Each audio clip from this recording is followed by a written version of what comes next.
आज जी बैठक आयोजित केलेली आहे ती SIR संदर्भात बैठक आयोजित केलेली आहे। सध्या आपल्याला माहिती आहे की या जून महिन्याच्या एंडपासून SIRचं काम चालू होणार आहे।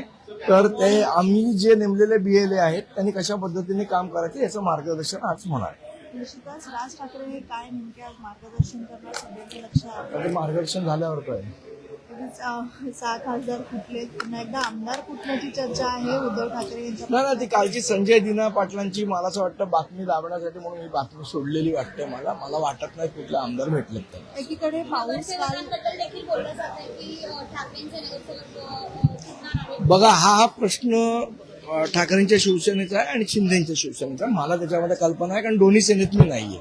सध्याची एकीकडे मुंबईत 2 दिवस पाऊस जरी पडला असला तरी पुरेसं पाणी पडलेलं नाही, पाऊस नाही झालेला आहे। खरी तर पाण्याची टंचाई आहे मोठ्या प्रमाणात, अनेक प्रश्न आहेत। अजूनही लोक सगळ्या या पाण्याच्या टंचाईला सामोरं जात आहेत। कसं पाहताय याकडे? मला असं वाटतं की कसं आहे हे आज तुम्ही हा प्रश्न विचारता, आज मी त्याचं उत्तर देईन।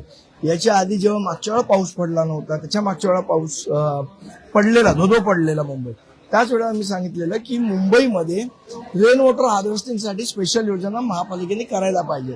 आपला प्रॉब्लेम काय झालाय महानगरपालिकेचा, आपण ताण लागल्यावर विहीर खणतोय। मला असं वाटतं विहीर ही आधी खणून ठेवायला पाहिजे। महापालिका म्हणते की 15 ते 16 ऑगस्ट पर्यंत पाणी साठा ठीक आहे, तर पाऊस नाही पडला तर महानगरपालिका कुठनं पाणी देणार आहे? पण मुळात विषय आहे की जेव्हा पाऊस चांगल्या रीतीने पडतो तेव्हा त्याचं कन्झर्वेशन ऑफ वॉटर का होत नाही आणि ते का करत नाही आणि त्यावेळेला आपण सगळेजण जागरूक नागरिक का गप्प असतो, हा महत्वाचा प्रश्न।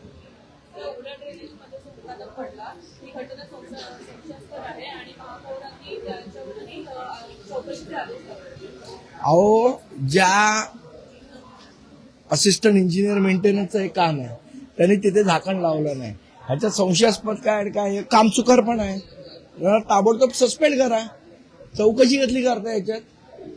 काही मला असं वाटतं नारळ वाढवायला सांगा तेवढे ना, काही जे काय करतात ते उलट होत आहे त्यांचं।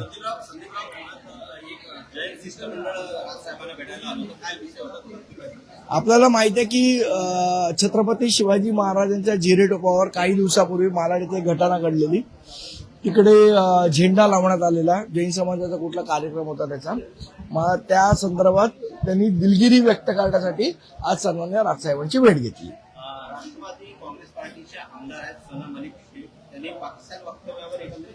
मी ऐकलं नाही।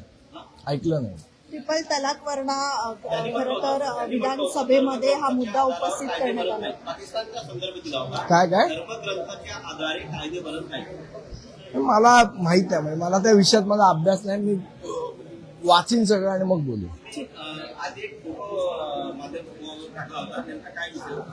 नाही, त्या फोटोमध्ये जी व्यक्ती आहे ती व्यक्ती कोण आहे?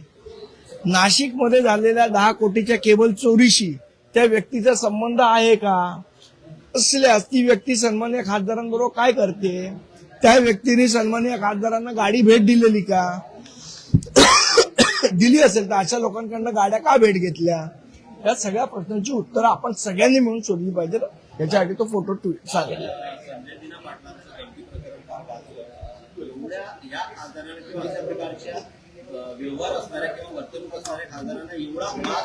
मुळात अशा लोकांची पहिले जी Y+ सुरक्षा यांना दिली ती काढून घेतली पाहिजे।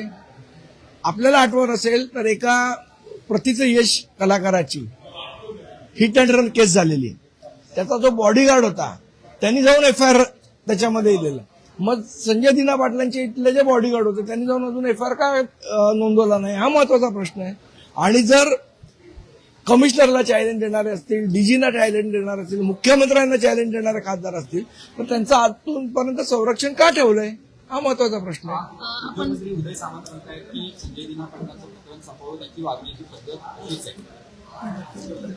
मला असं वाटतं अशा प्रकारचं जर समर्थन उदय सामंत करत असतील तर ते खरोखर दुर्दैवी आहे। म्हणजे मी त्यांना, ते माझे चांगले मित्र आहेत, अशा बाबींचं त्यांनी समर्थन करून स्वतःची प्रतिमा मलिन करू नये एवढा सल्ला मी देईन त्यांना। मुंबई शहरात पाऊस पडला त्यावेळी रितू तावडे पाहणी करत होते, त्यांच्यासमोर जो मुकादम होता बबन जाधव ड्रेनेजमध्ये पडला।